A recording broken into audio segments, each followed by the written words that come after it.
I'm Dana Garvis from Oregon BrewLab, and tonight's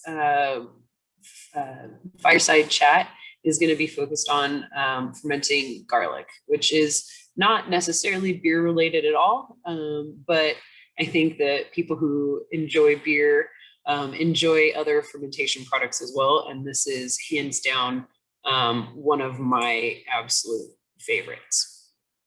So the inspiration actually came from a friend who found this in a recipe book. There we go. Fermented Vegetables by Kristen and Chris Stocky. And basically called me and said, hey, I think I found the best thing. Like, you know, you use a ton of garlic in all of your recipes, right? Like, it takes forever to mince it. I personally don't like pre-minced garlic. I think it has a metallic flavor that you can really like experience in a lot of food. And so she said, you know, I think I found the way around this. Like, this fermented garlic paste is really, really tasty. And, you know, it doesn't have preservatives. There's actually a lot of pros to it. It has a small list of ingredients that everyone has in their pantry. It's easy to make and easy to store in your refrigerator. The ferment is a set and forget 2-week ferment. You could go as long as 3 weeks and even as long as 4 weeks if you want, but I generally am ready to eat it 2 weeks in. It doesn't have any preservatives, and it tastes really amazing just straight out of the jar or cooked in your foods. It sort of mellows the sharpness of actual raw garlic. Now, there are a few cons, of course. Peeling 6 to 8 heads of garlic sucks. Like, it takes a while. You can buy pre-peeled garlic to do this, but sometimes they can have preservatives or they're packaged on gases that aren't sustainable. And during the ferment, garlic oils can actually escape and make your house very, very aromatic for 2 to 3 weeks. And I mean, it's a pleasant aromatic, but it's very, very garlicky. And if you use any plastics at all, this aroma will stain those plastics. It will stay with them forever and forever be known as the garlic spatula. So be careful with any plastics that you use in making this process. Again, the ingredients you probably have in your pantry right now, maybe if you're a garlic lover like I am. So 8 heads of garlic, and you want to peel all of those, even the tiny little bits. You need about a tablespoon of salt, and then these other two optional. So you could get a tablespoon of your previous garlic starter if you have it. I love that because it's a little bit like a yeast mother or sourdough mother, or like a yeast starter, where you just kind of always are pulling from the previous generation. And I love the beauty of that in using the old stuff to renew and make this new stuff. Now, if you don't have this garlic starter, you can use a tablespoon of sauerkraut or kimchi brine. I've also, my mother, when she makes this, she will use lemon juice or like pickle vinegar. So if you use anything that already has salt in it, I would cut back the amount of salt you're adding. But it's really, really flexible. You can just do garlic and salt, and the garlic itself will have all of the bacteria that you need to actually ferment this. The equipment, really easy. You just need a large mason jar. I like the quart jars. You need a Ziploc and rubber band, and then some sort of weight, like a fermentation weight, or a handful of dried beans if you got them. Dried lentils work good too. Then you need some sort of blade to cut through all this garlic. I've used food processors. I have a little Ninja that I've used for small batches. I've also used blenders, and my favorite, the immersion blender. You want to first get the garlic peeled. Now, my friend Kylie here was able to find a local farm that hand peeled garlic. So she was able to get all of hers pre-peeled without any preservatives, not packaged on gas. I think that's pretty clever. I'm this person right here, which is just, you know, buying all the garlic at the local grocery store and hand peeling it. So there's a few tips and techniques to peeling a whole fuck ton of garlic. You can smash it with a knife or with some sort of flat piece. So cutting board on cutting board is a good way. I find that the garlic oils stain and stay with the wood.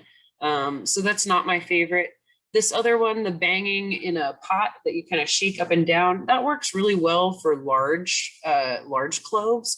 It doesn't work so well for the itty bitty cloves. So you do end up having to do a whole bunch of hand peeling anyway.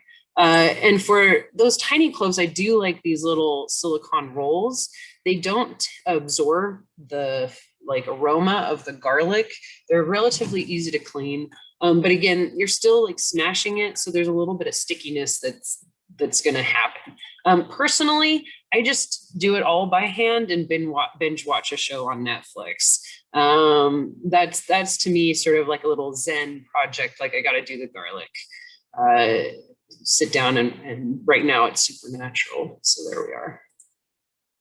You're going to throw all of those cloves into the food processor or a mason jar. There's that 1 tablespoon of starter. Here in this next one, we're adding our tablespoon of salt or brine, whichever.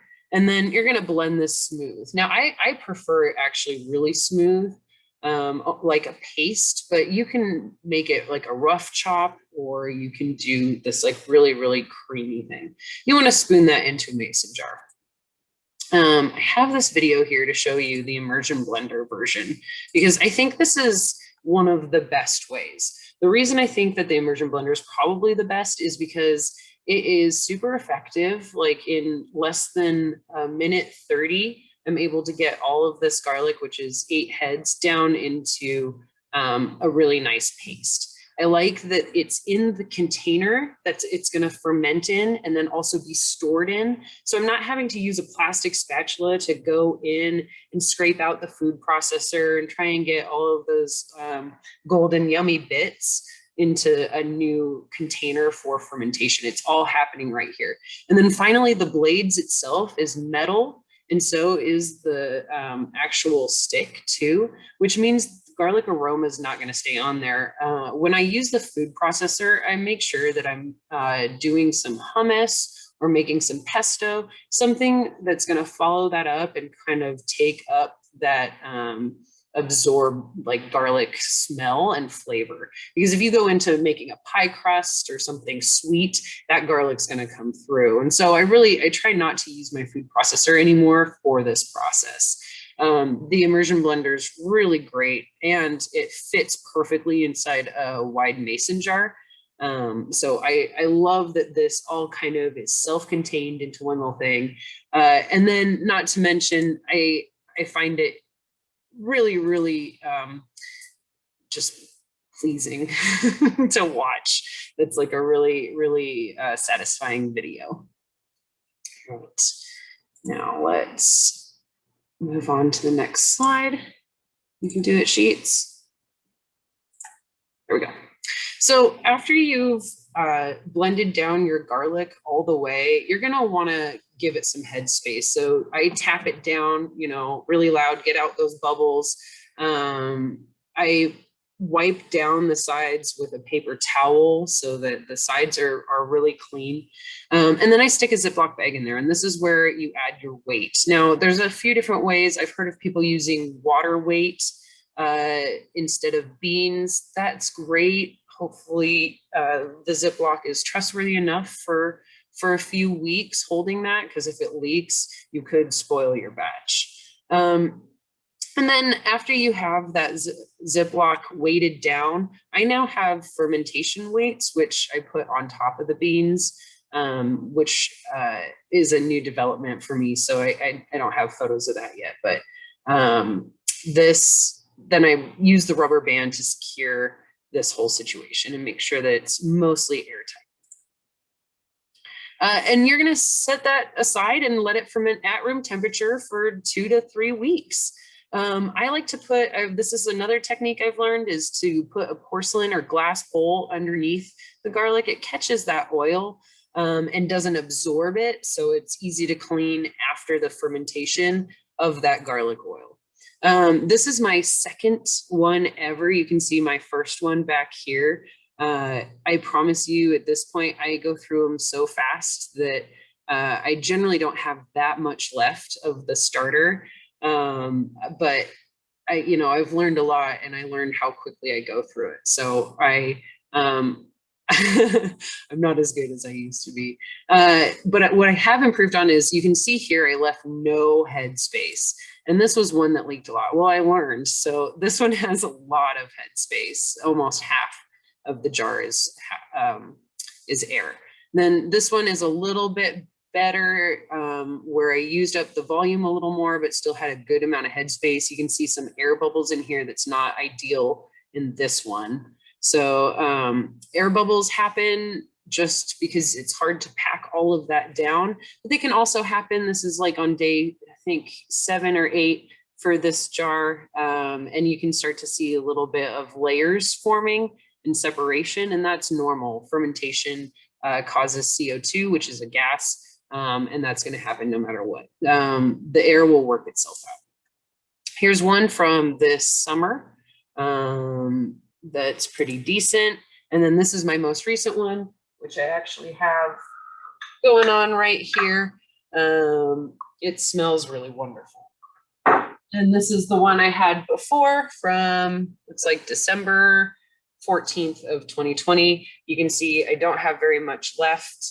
And that's why I made this bad boy last week. So once you start making these, you cannot stop. I mean, it is an essential piece of my pantry when I'm cooking. And it's such a huge piece that I have sung this Herald song so much that I have friends who are doing it now. So this is my friend Allie, who lets hers go a little bit longer. She likes this darker color on hers. She was doing a garden variety and then store-bought variety. This is my friend Sally and Neil, homebrewer friends. They did a rough chop. So this is one of the thicker, chonky ones that I've seen. They really love it. They still do it. And then this is my mom's. She does a crazy amount of it, same with me. She, however, will let hers run out before she'll make another batch. And so I don't think she ever uses the starter to help her next batch, which is pretty fun. So the coolest part about this ferment is the color change. And maybe that's just because I love color change, and I think color change is like a really cool phenomenon no matter what it's in. But on your day one ferment, it's going to look a lot like that garlic. It's going to be sort of eggshell colored, maybe a little bit of yellow, maybe white. It can be really pale. But, within between 24 hours and 48 hours, it's going to start to turn green. And in some cases, it can get insanely green. And that's normal. We'll dive into what that is. And then you'll start to see this color gradient start from the top and work its way down. This gorgeous sort of golden honey color that's almost amber, almost red. I don't know if you can fully see it on this camera, but there's sort of a red element to the oil at the top of this ferment. And that is a really strong sign of it's almost finished. So this is day 12 of this one. So I wanted to explore some of these green colors because they can be insane. Again, this is my friend Kylie. Hers turned like a crazy, like pea soup green. And that's pretty insane. And you can see she used this blender back here for hers. This is my greenest ferment.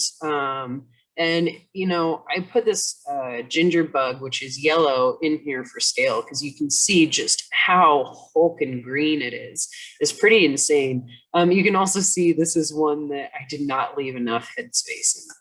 So by comparison, this one, which was the greenest color of the ferment that I showed you on the previous slide, even in comparison to these other ones, it actually didn't turn out that green. And it's kind of fascinating. Garlic turns green because of this compound, which is called isoalin. And isoalin may be contained mostly in aged garlic. Now, there's like a whole bunch of dispute about what strains of garlic have the most isoalin, how it's produced, how it's introduced to the garlic, how it reacts. There's still a whole bunch that we don't know or understand about isoalin and how it works and how it relates to garlic. So aged garlic may contain isoalin is probably the most neutral, mutually scientific way that I could say talk about this compound that turns things green and blue.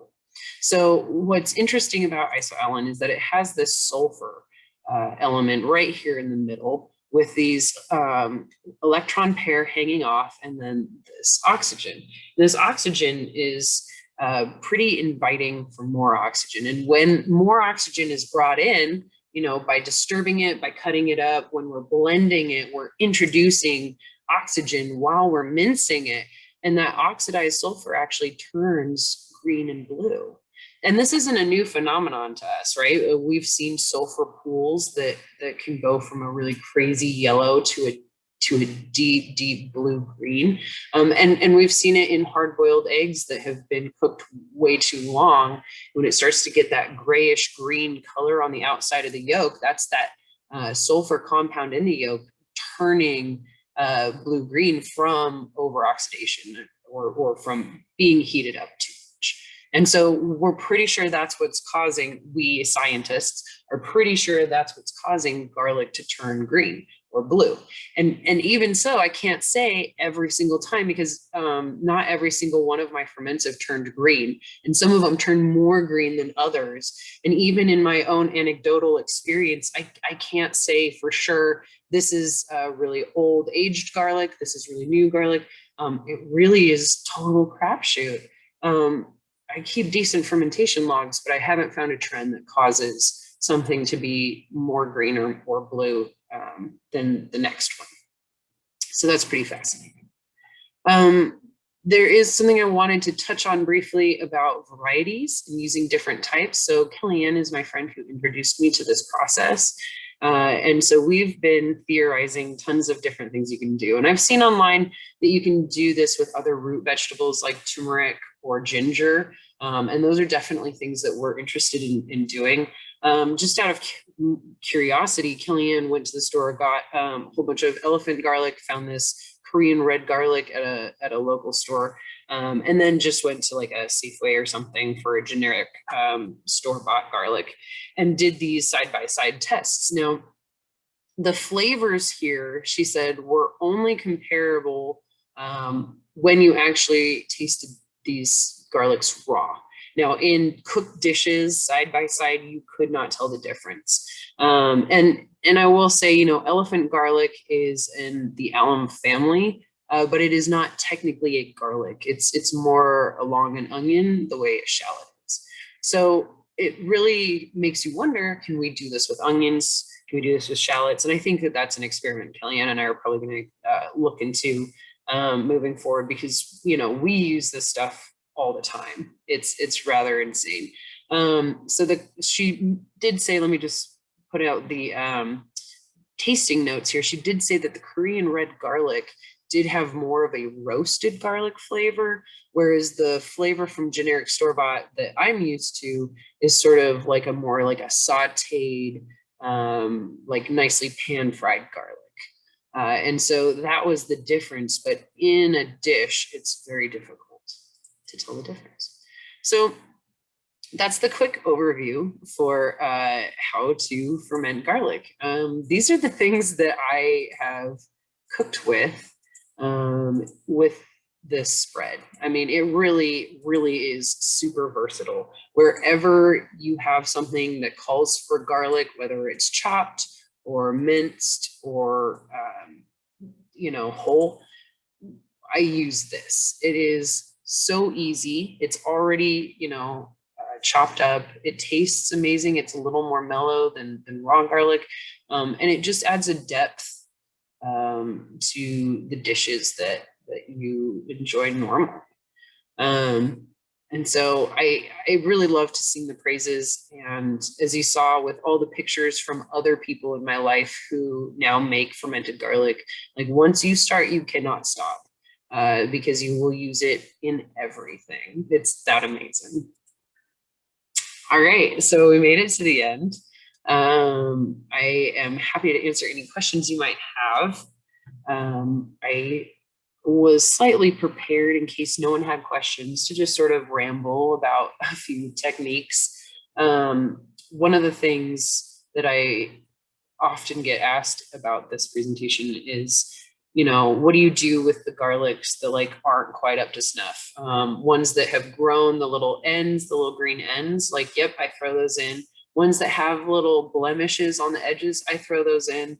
A clove would have to be sort of rotten or have a color change to it that's different than the rest of the head. That's the only way that I would actually throw any cloves out. But if you have a clove where in your normal cooking, you'd be like, oh, I can just cut that little bit out and still use this clove, I would actually just throw that in whole. It's only when you actually start to see like rot that you want to toss anything out. I have a personal question, Dana. Sure. Maybe you already covered this, but how much garlic paste do you go through on like a, I don't know, weekly or monthly basis? Okay, yeah. So this jar, the standard size that I use, I am just about done with this one. And I made it in December 14th. So that means what, on the 28th it was done. So we'll say I've had this for about 3 months. But I will say when you're first using it, you go through it way more. And definitely when I'm in the middle of fermenting a batch, we go through what we have in the fridge really slowly. You know, I like have to put a warning sign and tell my partner like, hey, be careful on the garlic. Like we got to get through 14 days before we can really go nuts again. But it is, yeah, once you start using it, you can't stop. You really can't. One of the other things that I also really love about it is you can use just a tiny, tiny amount on your like morning breakfast sandwich or whatever, and it'll like really bloom out. And yeah, I can't tell you enough how much I use this stuff. All right. Well, thank you so much for coming to my chat. This was not beer related, and interestingly enough, my next one is only slightly adjacent to beer as well. I'm going to be talking about the history of poison tasting and talking sort of about what it's like to live in the deadly range of sensory. Whereas, you know, the most dangerous thing a beer person can taste is a bad beer.